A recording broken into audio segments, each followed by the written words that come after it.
Welcome back to the channel. Today we're going to talk about the Note 7, specifically the T-Mobile Snapdragon 820 variant. We're going to be rooting it with the Sprint method, and we're going to install a few mods to restore all the functionalities on the original ROM. This is TK and this is XDA TV. Let's check it out.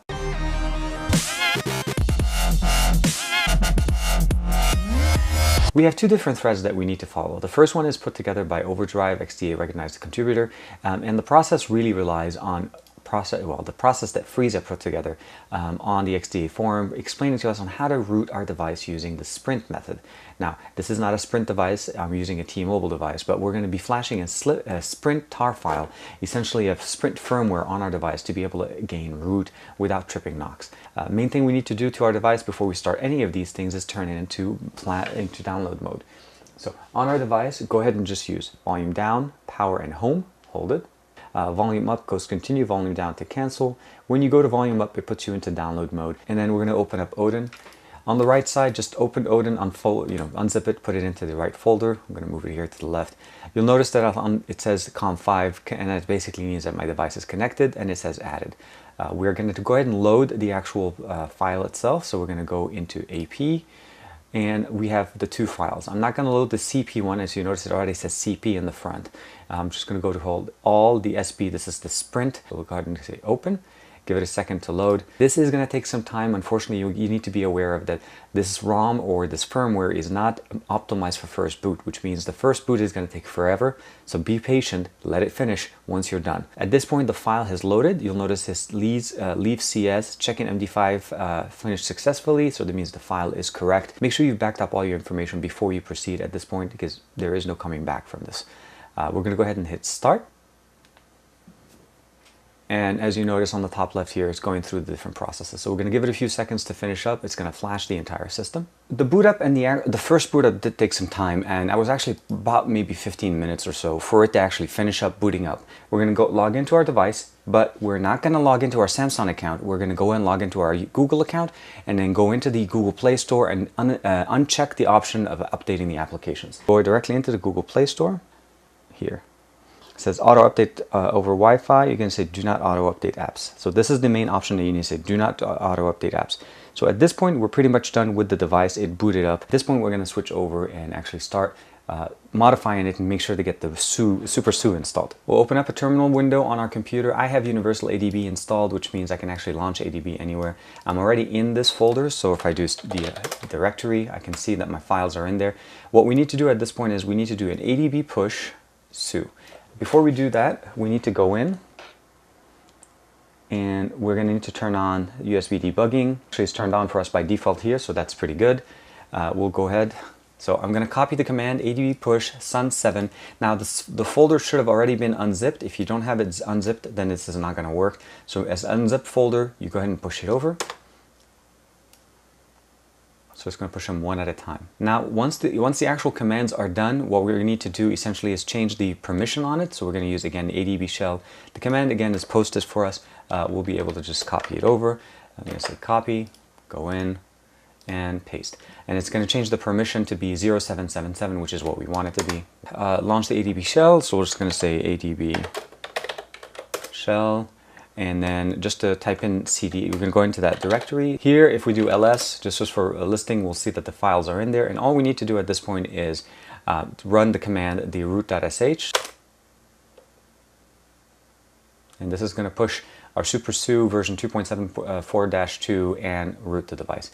At this point, our device is rooted. It's going to reboot. And once we're back in, we'll be going back to the root Wi-Fi calling voice over LTE option that we have for the T-Mobile variant. We'll notice SuperSU is installed here. We have access and everything is in there. Now we just need to download an application that requires root. So we're going to download FlashFire directly off the Google Play Store. Go ahead and install it and accept. While we're installing FlashFire, I would recommend you going into the download folder of your phone. So move the Dolby, the Beats Audio, the Knox Remover, the Note Update, No Update, the SE Linux Mode Changer, the SuperSU 277, and Viper for Android. All these files will be flashed through the device, so these things should probably be into your device. So copy that to your download folder and let those sit there. We have one more thing to do to make sure that our Note works directly with T-Mobile at this point, because right now, again, we flashed a Sprint firmware, so it doesn't have the T-Mobile radio or any of the APNs, so we need to do all of that stuff. FlashFire installed, acquiring root access, and we have root. Go ahead and say grant.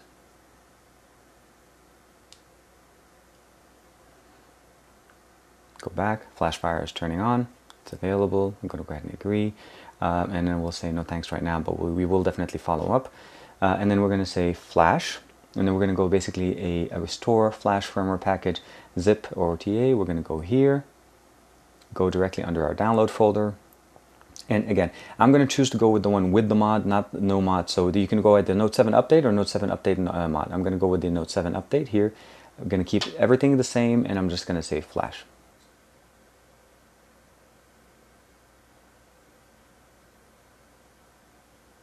We rebooted the device. Again, we have all the steps. Now we have ROM control. Unfortunately, yeah, not going to worry about this. SuperSU installed. The 3-emit battery mod's already been installed. You notice some of the options here. I'm going to say skip for now. Went ahead to the Samsung account. At this point, we have logged in. We are in here. At this point, we can go through and install. Let's go under Samsung and under My Files, and we're going to go ahead and install the new SuperSU.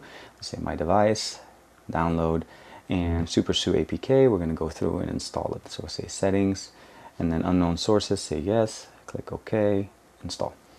And this will go ahead and update our binaries on the SuperSU to 2.77. I'm going to say done. We need to go through and set up S-Health. Even though you're not using S-Health, even though you're not going to probably bother with it, if you think you're going to be using it down the road, you do need to basically set it up now. Because as we remove Knox out of the system, once we do that, the system will not allow us to set up S-Health anymore. S-Health is turned on. We're going to go ahead and turn it off, close it out. And at this point, we're going to go in and go to FlashFire. We're going to go back into download, and then we're going to go into Knox plus remover. And then we're going to say yes, scroll down, flash, and then say OK.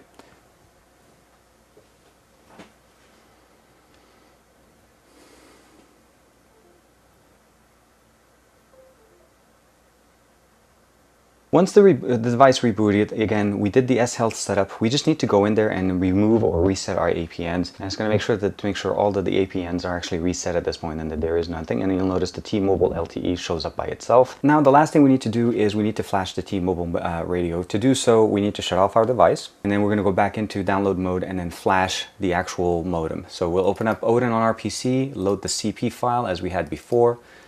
Once it's off, volume down, power, and home. Give it a second. We're back into download mode. We go up. Now it goes back into download mode. At this point, the device is connected. We'll go ahead and say start. It's initializing, getting the PIT mapping, and it's going to flash the modem, specifically the T-Mobile modem, back on our device so that we get the best signal possible on our device. As you guys saw, the process is a little bit long. Just be patient and you will get through it.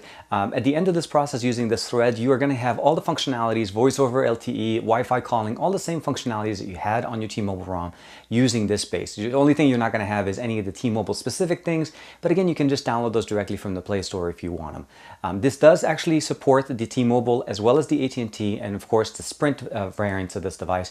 As far as Verizon, I'm not sure, but I'll give you guys a link in the description below in case somebody does have a way of making it work there.